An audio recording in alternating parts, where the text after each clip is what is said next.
If you hold XRP and or XLM, this video is going to be very important to watch until the end. And no, that's not me just to try to keep you guys around until the end of this video. No, we are going to go over a ton of information that does pertain to XRP and XLM on what is happening right now around the entire world. So with that being said, welcome to the channel, everyone. For those that are new to the channel, hopefully by the end of this video, you do become a subscriber. Let's take a quick look at this post here. Just in, Chinese President Xi Jinping says BRICS must promote a new financial system.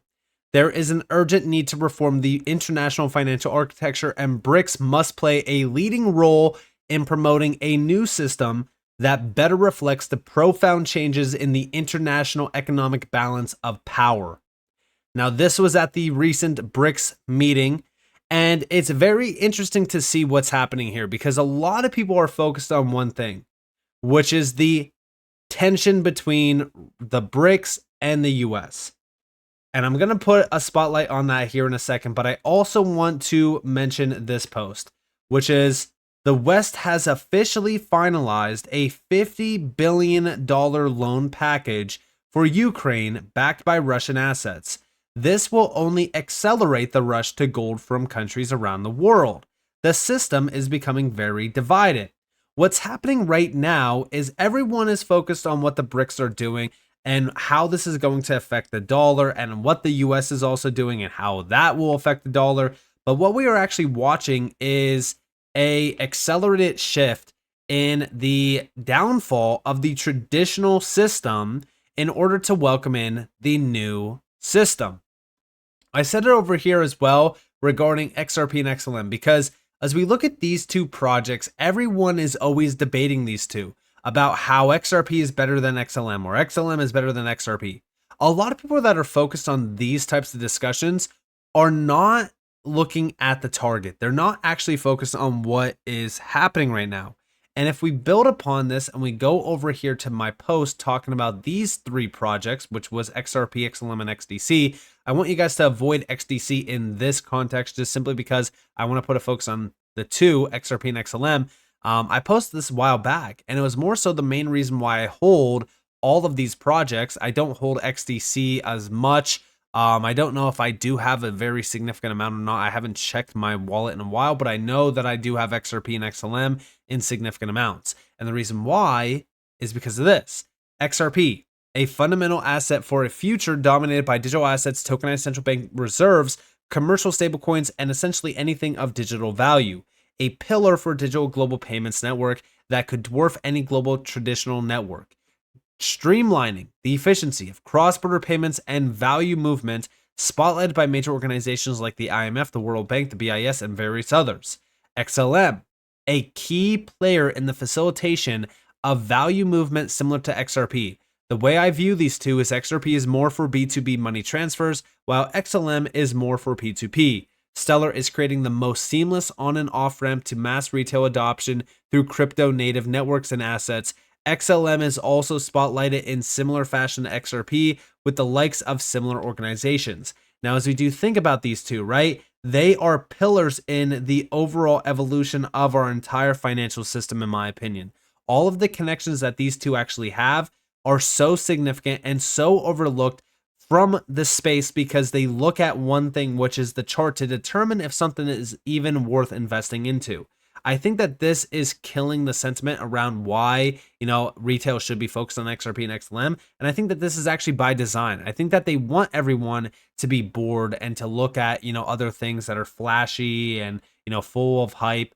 But when we really look at what's going on right now around the financial system and around these big players, they're all talking about one thing, which is tokenization, which is going to lead us to a new system. A new system dominated by digital assets. Everything will be tokenized on chain. And by the way, over here we have from Smoke Dog, big shout out. This document from the ISO Technical Committee is as clear as you can get regarding illustrating interoperability between Ripple and Stellar as blockchains via ISO 20022. Allows interoperability and governance across blockchains and cites Ripple and Stellar. It's from the source. And here we actually can see that we have a proposed suite of standards to allow interoperability and governance across blockchains.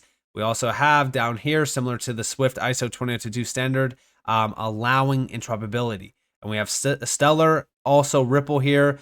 This is the engine. We have the private blockchain remittances and even database. Then we have the Remit API, blockchain gateway, ID to blockchain mapping, eKYC, and even AML. And this is exactly how it would work when they are both tapped in. Also over here, we have Ripple and Stellar are the only crypto companies offering DLT applications to enhance correspondent banking infrastructures. Both are directly cited in ISO 20022 technical documentation as part of Swift's interoperability strategy to integrate blockchain platforms. No coincidences, document it. And here we have Ripple, Stellar as the most cited use cases of blockchain technologies for remittances and payments. And here we have the application of blockchain technologies to correspondent banking. Only Ripple and Stellar provide applications of DLTs to correspondent banking infrastructures. And yeah, they're also the only two that have been working with these big players for so long. Listen, we could talk about new projects all day long, but when we really look at the biggest players out there around TradFi, they're going to want to work with tried and tested players that they can trust. Stellar and Ripple have been around forever. They've been two of the biggest names when it comes to the evolution of finance as a whole. And also, even over here, does this sound familiar? The IMF, the World Bank, and the BIS have been constructing a global cross-border financial system for years. XRP and XLM are at the forefront, one optimizing liquidity, the other empowering peer-to-peer transactions.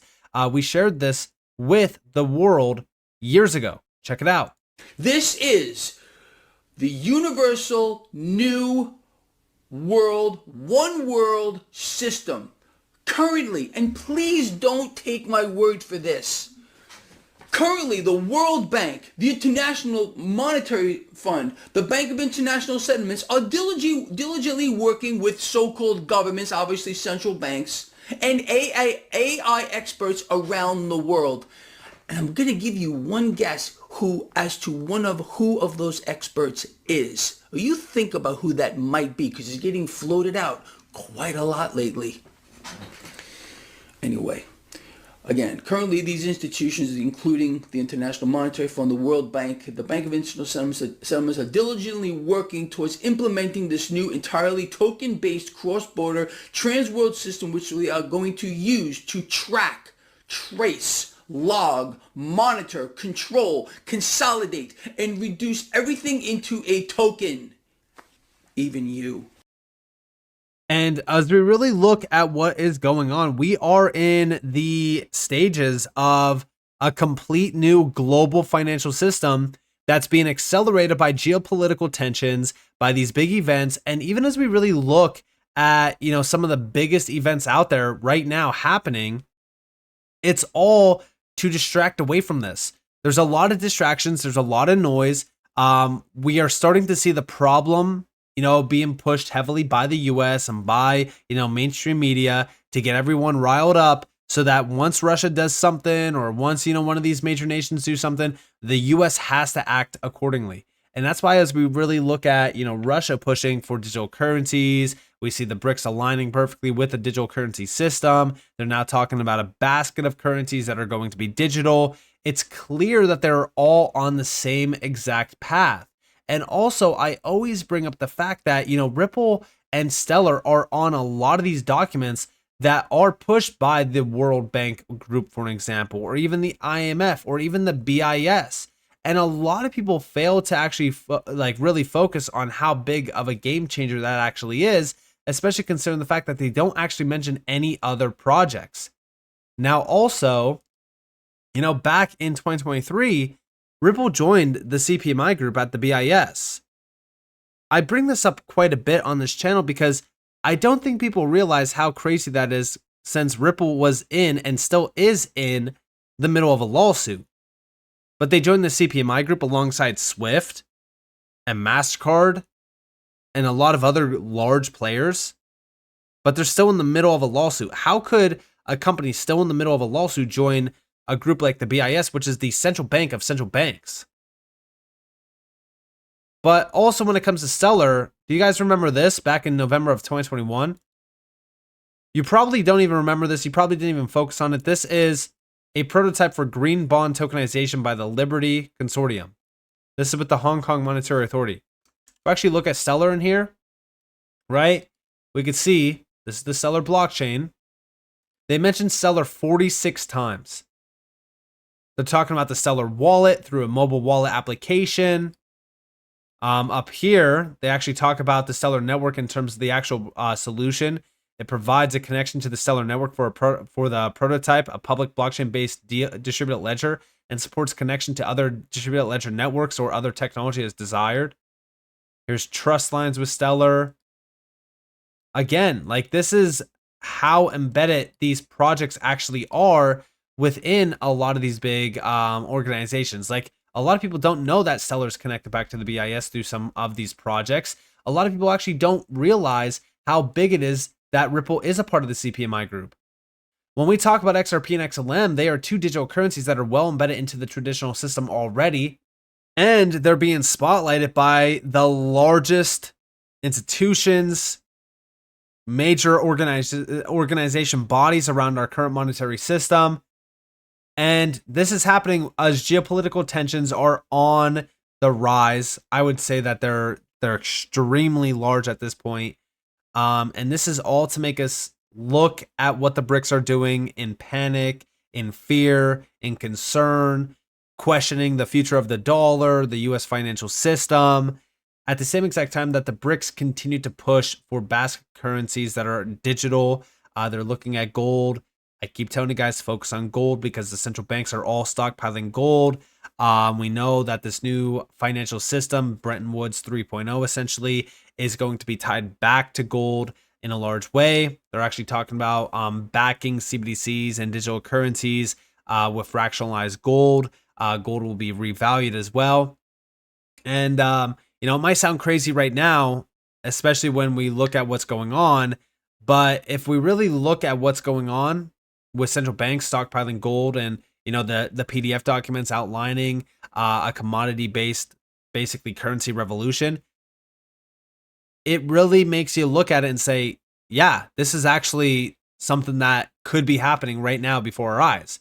Especially as BlackRock and Fidelity and Goldman Sachs and all these big players are now pushing tokenization so heavily, I just don't see how we don't get to the point where everything is tokenized on chain, gold is there fractionalized, backing our monetary system, where everyone has their own CBDC, where a reserve currency is no longer needed because instant settlement is now a thing. And I say this, I keep telling everyone, like, as we look at what's happening, the future is going to be digital. Everything is going to be digital. Focus on what the large organizations that do pull the strings around our current monetary system are telling you. XRP and XLM are the two only currencies, the two only projects that I see heavily mentioned on a lot of these documents by the biggest names out there. And as we do look at what's going on, yeah, they are mentioned heavily as being the only two projects that actually offer banking infrastructure. So as we do think about that, right, what kind of position do you think XRP and XLM have in this future monetary system? I would love to know your thoughts down in the comments below. So with that being said, I hope that you guys enjoyed this video. If you guys did, definitely leave a like, subscribe, turn notifications on because more free content. You guys are more than welcome to follow me on Twitter and join the free Discord in the description below. And with that being said, guys, it's been Nick. Thanks for watching. Peace out.